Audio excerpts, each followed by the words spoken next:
안녕하세요. 몽실맘. 오후 3시 23분을 가리키고 있는 시간입니다. 그런데 데미안이 왜 이 크로브라는 건달 같은 친구한테 거짓말을 했을까요? 꼭 그래야만 했을까요? 그렇게 무서웠을까요, 친구가?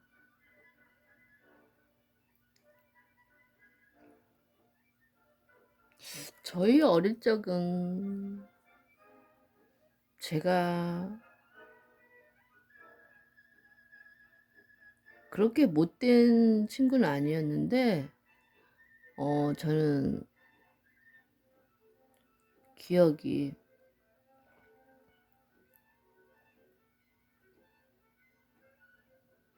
모든 게 제 거여야만 했어요.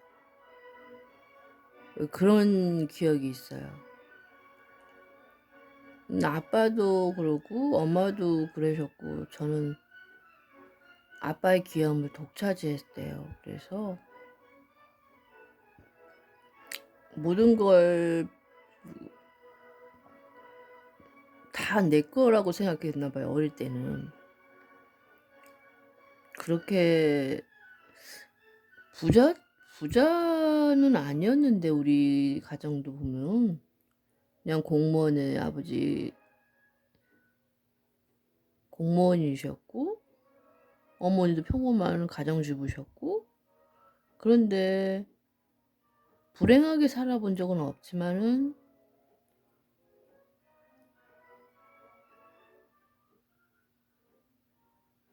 뭐 입는 거 먹는 거는 정말 걱정해 본 적이 없었어요. 그리고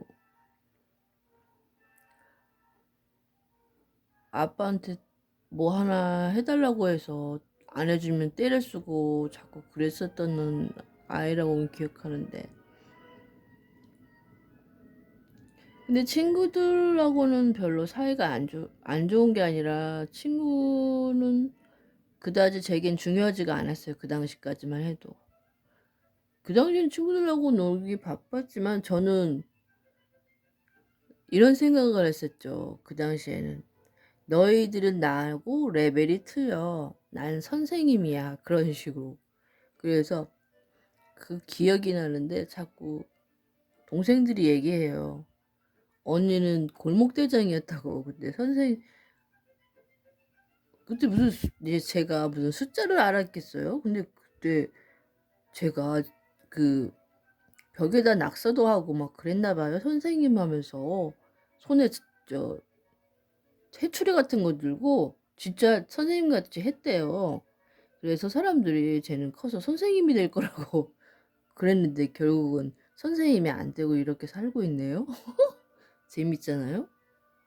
뭐 제 자신이 선생님이 돼야 되는데 그럼 딱 맞아떨어졌는데 참 인생은 아이러니해요. 이 글을 읽다 보니까 그러면은 본론으로 계속 읽어봅시다. 아 이거 뭐지? 좀 깨끗하게 책은 깨끗하게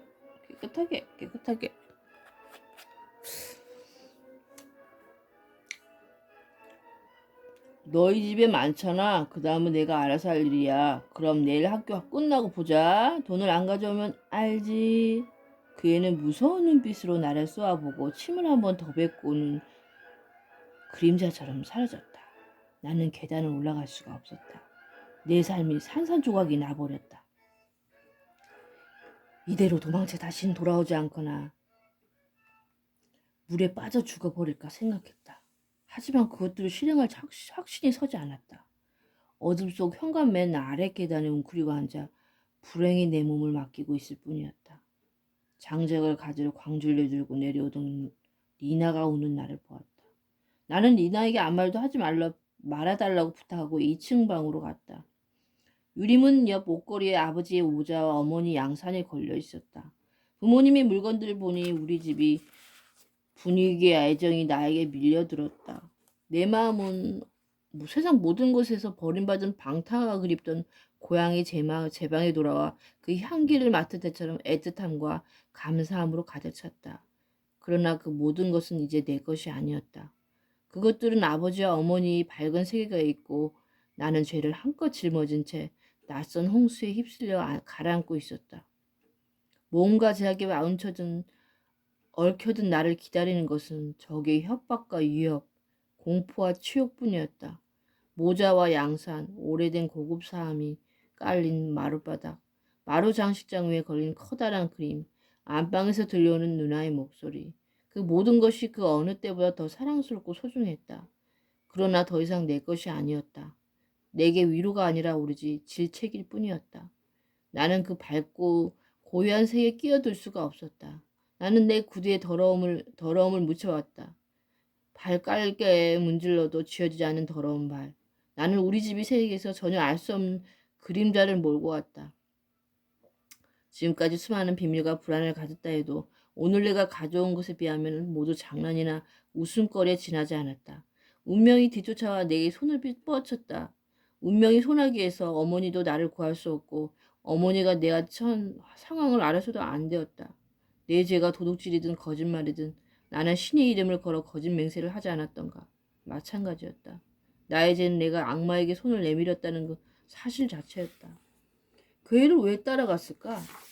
왜 아버지 말에 순종하는 것보다 그 크로모를 따랐을까? 왜 그따위 도둑질 이야기를 억지로 꾸며대고 영웅이 된 것 마냥 으스스댔을까? 악마가 나를 꽉 움켜쥐었다. 적이 등 뒤까지 바싹 쫓아왔다.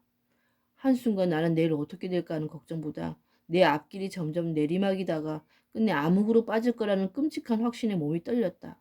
나는 절실히 느꼈다. 이번 잘못이 자꾸 다른 잘못으로 이어질 거라고. 그래서 누나들과 다정히 지내고 부모님께 인사하고 입맞춤 하는 모든 것은 거짓이 되고 나는 은밀한 거짓 속에서 살게 될 거라고. 아버지 모자를 보는 순간 잠깐 어떤 믿음과 희망의 빛이 번쩍였다. 아버지에게 다 말라고 아버지 첨불에 따라 벌을 받으면 아버지가 내 비밀이 공유자이자 구원자가 되어주지 않을까? 그것은 여태껏 해왔던 반성과 다를 바 없겠지. 힘들고 가슴 아픈 시간, 후회의 삼으로 용서를 비는 시간에 불과하겠지. 이런 생각이 얼마나 달콤하게 느껴지던지, 어찌나 아름다운 유역이었던지. 그러나 무슨 소용인가. 어차피 나는 그렇게 하지 못할 텐데. 나는 지금의 비밀, 이 죄악은 온전히 홀로 감내해야 하는 것임을 직감했다. 나는 지금 갈림길에 서 있는 것이다. 아마도 나는 이 순간부터 영원히 악당들 사이에 속속해서 그들과 비밀을 나누고 그들을 의지하며 그들과 똑같아지겠지? 나는 잠시 어른인 척, 영웅인 척 했으니 그 대가를 호되게 치러야 했다. 방에 들어갔을 땐 내 젖은 신발이 아버지 시선을 끈 건 차라리 다행이었다. 아버지는 그것만 꾸짖느라 지금 내가 어떤 나쁜 상황에 빠져 있는지 알아채지 못했다. 나는 아버지의 꾸지람을 묵묵히 들으며 속으로 더 심각한 범죄 행위들을 떠올렸다. 그 순간 마음속에 새롭고 묘한 감정이 불꽃이 튀었다. 깊숙이 찔렸지만 기분 좋은 쾌감이었다. 내가 아버지보다 우월하구나. 잠깐 동안 그의 무지가 경멸스러웠다. 젖은 신발 따위냐 야단치는 그가 한심하게 짝이 없었다. 당신 아무것도 몰라. 나는 살인죄를 저질렀는데 조그만 빵 한 덩어리를 훔쳤다고 신문받는 범죄자처럼 거기 서서 저 말을 속으로 크게 외쳤다. 추악하고 꺼림칙한 감정이었다. 하지만 동시에 엄청나게 강력하고 깊게 끌려서 다른 어떤 생각보다 더 단단하게 내 비밀과 죄에 결박시키는 족쇄였다. 지금쯤 크로모가 경찰에 나를 신고했을지도 모르는데 내우가 잔뜩 내 머리 위로 몰려오고 있는데 가족들이 여전히 나를 애 취급하고 있었다. 이제까지 체험들 중 가장 중요하고 영원할 순간이었다. 아버지의 권위가 최초로 찢긴 자국이니까. 유년기를 지탱하는 하지만 자기 자신이 되려면 반드시 무너뜨려야만 하는 기둥들에게 생긴 최초의 균열이니까. 운명의 핵심적인 길은 이런 보이지 않는 체험들이 그려간다. 찢김과 균열은 계속 생긴다. 아물고 잊혀진다지만 마음속 가장 흐미진 은밀한 곳에서 여전히 피 흘리며 살아가게 된다. 나는 즉시 그 새로운 느낌에 겁먹어서 아버지 앞에 엎드려 발에 입맞추며 용서를 빌고 싶었다. 그러나 본질적인 것은 사죄할 수 없다. 어린 나이도 그 정도는 어떤 현자 못지않게 잘 느낀다. 난 내 문제를 잘 생각해보고 내일이 난간을 빠져나갈 방법을 모색해야 한다고 느꼈지만 그럴 시간이 없었다. 저녁 내내 달라져버린 집안 분위기에 익숙해지느라 바빴다. 벽시계와 책장, 성경과 거울, 책꽂이와 벽의 그림들까지 내게 작별을 고했다. 나는 내 세계, 선하고 행복하고 근심 없는 삶이 과거가 되어 내게서 멀어져가는 것을 얼어붙은 마음으로 바라볼 수밖에 없었다. 그리고 내가 바깥 세계, 어둡고 이질적인 세계에 붙들려서 새로운 뿌리를 내려가고 있음을 느꼈다. 나는 난생 처음 죽음을 맛보았다. 쓰디쓴 맛이었다. 죽음은 탄생이자 두려운 새 삶에 대한 불안과 걱정이기 때문이다. 나는 마침내 침대에 누웠을 때 기뻤다. 바로 직전에 최후의 죄를 사하는 연옥불처럼 내에 쏟아진 저녁 기도를 견뎠던 것이다. 가족들이 내가 제일 좋아하는 찬송가 하나를 불렀는데 차마 따라 부를 수가 없었다. 하나하나가 나에게는 쓸개즙이자 독이었다. 아버지가 축복 기도를 할 때도 함께 기도할 수 없었고 아버지가 우리와 함께 하소서 하고 기도를 끝냈을 때는 극심한 마음의 경련이 나를 단란한 가족의 테두리에서 떨어뜨렸다. 나는 몹시 지쳐서 떨며 그 자리를 떠났다. 침대 속에서 따뜻함과 안정감이 부드럽게 나를 감쌌지만 이내 다시 불안해졌고 지나가 버린 일에 대한 두려움으로 떨렸다. 어머니가 여느 때처럼 와서 내게 잘 자라는 인사를 해주었다. 방 안에 어머니 발소리 여운이 아직 남아있고 어머니가 든 촛불의 빛이 문틈새로 들어왔다. 어머니가 다시 한번 내게 와준다면 느끼실 텐데 다정하게 입 맞추고 너그럽게 희망을 주면서 무슨 일이냐고 물으시면 나는 울 것이고 목구멍에 걸려있는 돌덩이가 녹아버리겠지. 어머니 품에 안겨 용서를 빌면 모든 것이 다 해결되고 나는 구원받을 거야. 문틈새의 촛불빛이 사라져 버린 후에도 나는 한동안 귀를 기울이며 그렇게 되기를 그래야만 한다고 간절히 소망했다. 나는 다시 나지를 떠올렸고 적의 눈을 응시했다. 그가 또 또렷이 보였다. 실눈을 뜨고 야비하게 웃었다. 그를 바라보고 있을수록 이제 도무지 피할 길이 없다는 절망감이 커졌고 그의 얼굴이 점점 더 크고 악마처럼 변해서 잠들 때까지 나를 괴롭혔다. 그런데 그날 밤 꿈에 크로모는 없었다. 그저 휴일이 평화와 한이에 둘러싸인 부모님과 누나들 그리고 내가 한 배를 타고 있었다. 한밤중에 잠에서 깨자 그 행복의 뒷맛이 느껴지고 누나들이 흰 여름옷이 햇빛에 반짝이는 모습이 눈에 선했다. 그러나 나는 천상의 낙원에서 한순간 현실로 굴러떨어져 다시 사악한 적이 눈과 마주섰다. 다음날 아침 어머니가 왜 늦게까지 잠자리에 누워있느냐고 소리쳤을 때 나는 안색이 창백했고 어머니가 어디 아프냐고 묻자마자 토하고 말았다. 덕분에 나는 얼마간 좀 괜찮았다. 나는 몸이 살짝 안 좋은 날을 좋아했다. 그런 날이 오면 오전 늦게까지 침대에서 캐모마일 차를 마시며 어머니가 옆방을 청소하고 니나가 바깥 복도에서 푸죽한 주인과 흥정하는 소리를 들을 수 있었기 때문이다. 학교에 가지 않은 오전은 동화처럼 환상적이었다. 방 안에서 춤추는 햇빛은 학교의 초록 커튼에 가린 그런 햇살이 아니었다. 그러나 오늘은 그런 것도 흥미롭지 않았다. 뭔가가 어긋나 있었다.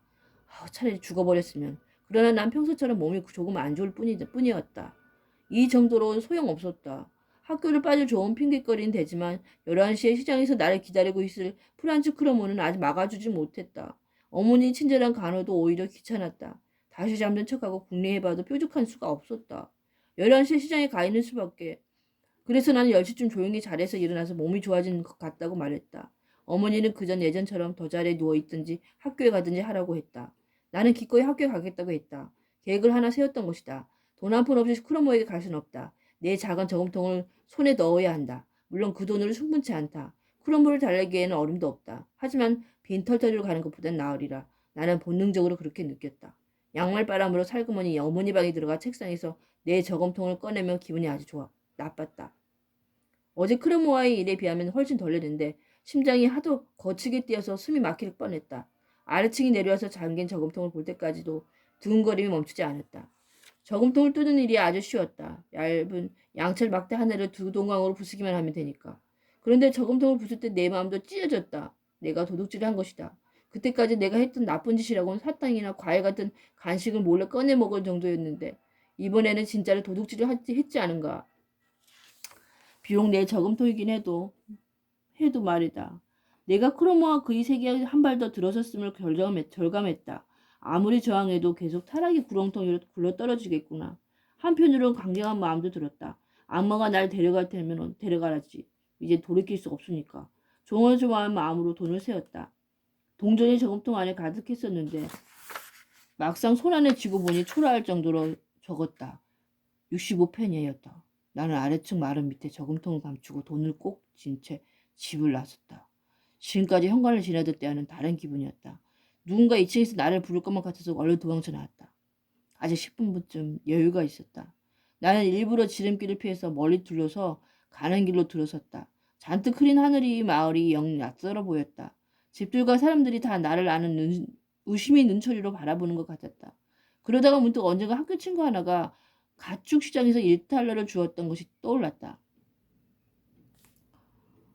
1달러라면 독일이 이에 타페 단위라고 하네요. 당장 무릎을 꿇고 신에게 내게도 그런 행운을 달라고 기도하고 싶었다. 하지만 나는 이미 기도할 자격을 잃었다. 그리고 만약 그런 행운을 얻는데도 저금통 부순 일까지 바로잡을 수는 없는 것이다. 멀리서 프란츠 크로모가 나를 알아보았다. 하지만 그저 무심하게 천천히 걸어왔다. 가까이 왔을 때 명령하듯 따라오라는 눈짓만 하더니 한 번도 뒤돌아보지 않고 계속 걸어갔다. 슈트로 거리를 따라 내려가 좁은 다리 하나를 건너 작은 골목 끝이 공사 중인 집 앞에 멈춰섰다. 공사가 중단되었는지 인부들은 보이지 않았고 문도 창문도 없이 벽만 덩그러니 서 있었다. 크로모가 주위를 살핀 후 안으로 들어갔고 나도 그 뒤를 따라갔다. 그가 벽 뒤로 돌아가서 나에게 오라고 신호했고 다가갔더니 손을 내밀었다. 갖고 왔어? 싸늘한 말투였다. 나는 주머니에서 움켜쥐고 있던 돈을 빼서 그의 손바닥에 떨어뜨렸다. 마지막 5페니짜리 동전이 짤랑거리는 소리가 그치기도 전에 그 애는 그 돈이 얼마인지 알았다. 65페니 뿐이야? 그가 나를 쳐다보았다. 나는 겁에 질려 대답했다. 이게 내가 가진 전부야. 너무 부족하다는 건 나도 잘 아는데 어쩔 수가 없었어. 이젠 정말 한 푼도 없는걸. 꽤 똑똑한 녀석인 줄 알았는데 그는 온화하기까지 한 말투로 나를 비난했다.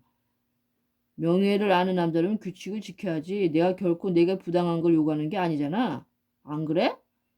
그런 니켈 따위는 저러 치워. 그자는 그래. 내가 바로 아는 바로 그 사람 값을 깎지 않을 거야. 그런 죗값을 주겠지.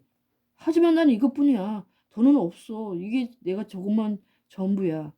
그건 내 사정이지 뭐. 널 괴롭히려는 거 아니야. 넌 나한테 아직 1마르크 35페니를 빚진 거야. 언제 갚을 거지?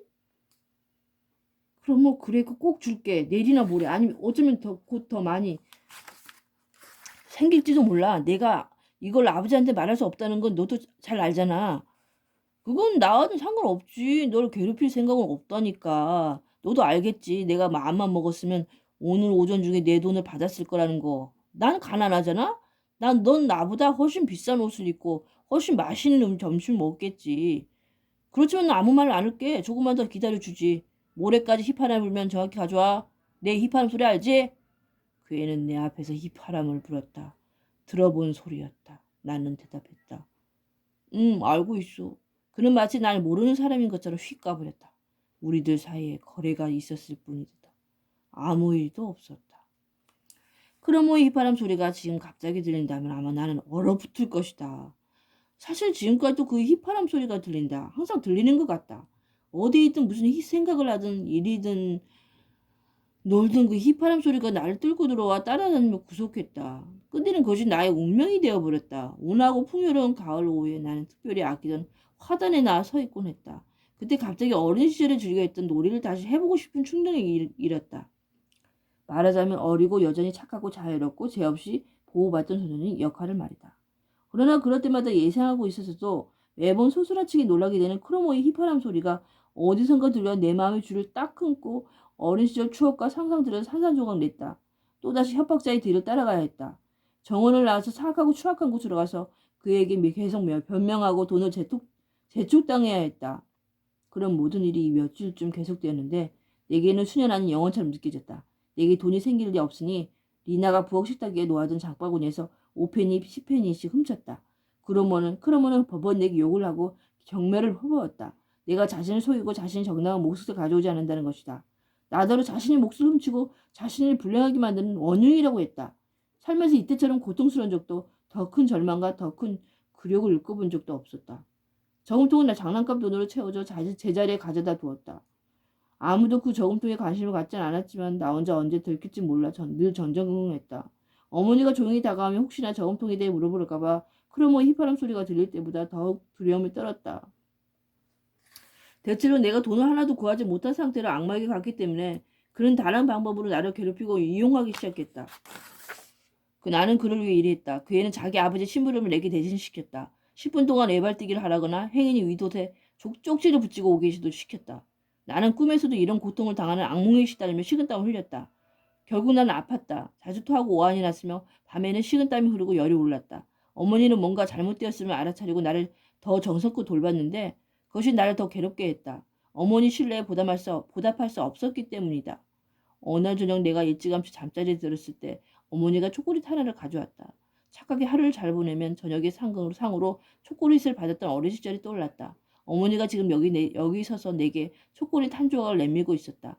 나는 마음이 미어져서 그저 고개만 가로저었다. 어머니가 어디가 아프냐고 물으면 내 머리를 쓰다듬었다. 나는 이렇게 소리칠 수밖에 없었다. 아니, 아무것도 먹고 싶지 않아요. 어머니는 초콜릿을 내칠 때 머리맡에 놓고 갔다. 이튿날 아침 어머니가 지난밤의 행동에 대해 이야기를 꺼내자 나는 기억나지 않은 척했다. 어머니는 의사를 불렀고 또 의사는 나를 진찰하고는 아침마다 냉수욕을 하라고 처방했다. 그 시절이 나는 일종의 정신청한 상태였다. 우리 집이 정돈된 평화 가운데서 나는 겁먹고 고통받으며 유령처럼 지냈다. 다른 사람과 함께 생활할 수도 없었고 잠깐이라도 내 자신을 잊고 지내지도 못했다. 아버지는 자주 화를 내며 이유를 물었지만 나는 작게 마음을 닫았다. 정말 이거는 정말 지금도 이런 일로 인해서 애들이 극단적인 생각들을 하잖아요. 이런 애들 때문에. 이거를 정말 왜 말을 못할까요? 말을 하면은 됐을 텐데 왜 거짓말을 해가지고 그 애가 뭐라고. 정말로. 만약에 이거 읽고 있는 이렇게 지금 이런 일을 당하는 애가 있다면은 혼자 끙끙 앓지 말고 정말 부모님이 그래도 최고예요. 부모님에게 솔직하게 얘기하고 그 애를 정말 어떻게 하든지 해야지. 그러면 신고가 들어가든가 해서. 근데 애들은 참 그 나쁜 걸 알면서 그 친구가 그 애가 자기를 어떻게 할까봐 그 생각만 하지 신고한다는 자체를 몰라요. 그 친구 자기를 왕따를 시킨다는 그런 생각만으로. 그리고 그 자존심이라는 게 있나 봐요. 부모에게 자기가 막 학대당한 그런 거를 정말 자존심으로 뭐 하고 싶지 않은가 그런 것도 있을 거예요. 저도 학교 다닐 때는 친구를 그다지 사귈 수가 없었어요. 저도 어릴 때 많이 아팠어요. 어릴 때부터. 원래부터가 약했고 아팠고 모든 체육 시간에도 거의 학교 운동장에서 있지 못하고 학교 안에서만 있었어요. 거의 아프면서 지냈어요. 어릴 때부터 사실은. 제가 여기까지 있다는 자체도 저도 정말 행운하고 정말 하나님의 은혜로 살고 있죠. 저기 카톡에 제일 앞에 하나님의 은혜라고 써 있는 것도 그것 때문이에요. 그래서 이런 거를 볼 때마다 우라통이 터져요, 완전히. 이런 애들이 있다는 자체가. 어딜 가나 이런 애들이 있어요, 정말. 정말.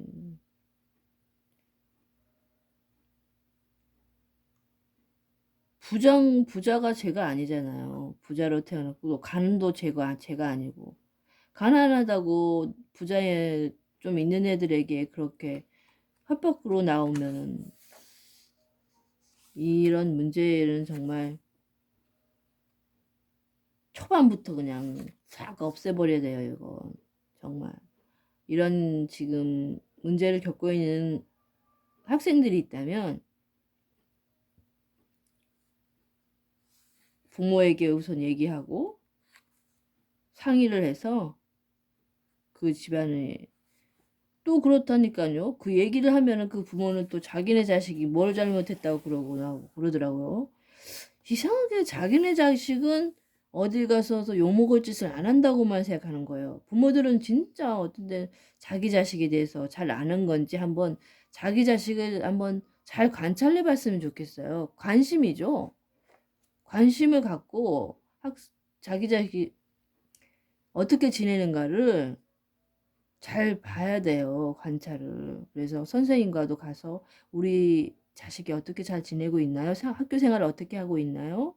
그렇게도 알아보고 뭐든지 무관심에서부터 시작하니까 이런 문제가 터지는 거예요.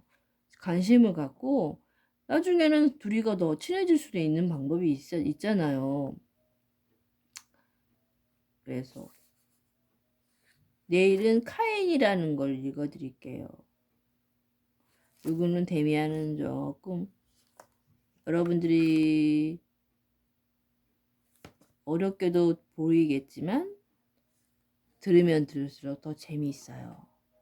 고전이지만 어렵다고 생각하지만 고전 중에 그래도 쉬운 거예요.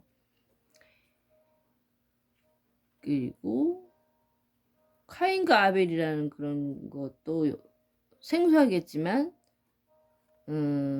교회를 다니시는 분들은 성경책을 읽으시는 분들은 아실 거예요. 그래서 더욱더 와닿는 데미안이 빨리 이 악의 소굴에서 벗어나기를 우리 모두 내일은 어떤 일이 벌어질까 기도를 해봅시다. 여러분 즐거운 해가 너무 빠르게 지나요. 5시만 되면 해가 지고 밤이 너무 길어요. 눈만 떠도 그래도 우리는 규칙적으로 생활하니까 밤이 길어도 그 시간이 자야 되고 일어나고 그게 좋더라고요. 저에게는 밤에 잘 때가 제일 좋아요.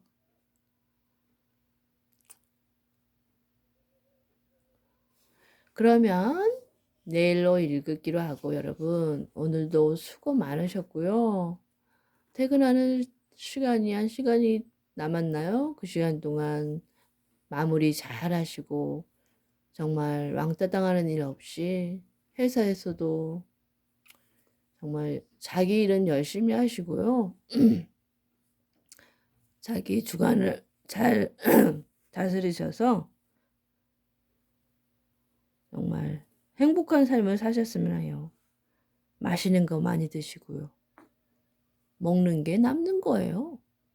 정말 먹고 싶은 걸 먹을 땐 얼마나 행복한지 몰라요. 오늘은 뭘 드시고 싶으세요? 저는 치킨을 좋아해요. 자주 먹지는 않지만 살찔까봐. 그래도 치킨을 먹으면서 하루를 마감해 보는 것도 좋을 것 같아요. 치킨이든 생선이든 초밥이든 맛있는 것을 먹으면서 오늘 하루 스트레스를 확 풀어버리세요. 그럼 오늘도 여러분들의 구독해 주시고 좋아요를 해 주실 것을 믿습니다. 여러분 사랑합니다.